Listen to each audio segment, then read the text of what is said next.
Welcome to this video on control statements.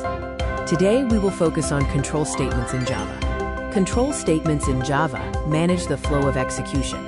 They determine which statements run, in what order, and how many times. They help create flexible programs that can adapt to different situations, make decisions based on conditions, and repeat code execution. There are three main types of control statements: decision-making statements, looping statements, and jump statements. Decision-making statements execute code based on conditions.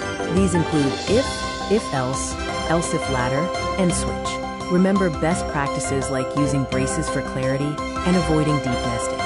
The "if" statement executes a block of code only if the condition is true. For example, checking if a person is eligible to vote if their age is 18 or older. The if-else statement executes one block if the condition is true, and a separate block if it is false. Exactly one block will always execute.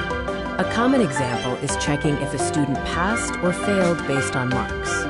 The else-if ladder checks multiple conditions sequentially. It executes the code block of the first true condition and skips the rest. The else block is optional. The switch statement selects an execution path by matching values. It is a good alternative to multiple if-else statements, often used for equality checks. Looping statements include the for loop, while loop, and do while loop. These are essential for code repetition and processing data collections. The for loop is used when the number of iterations is known. It involves initialization, a condition check, the body execution, and an update step, which repeat until the condition is false. The while loop checks the condition before execution. The do while loop executes the body at least once, then checks the condition.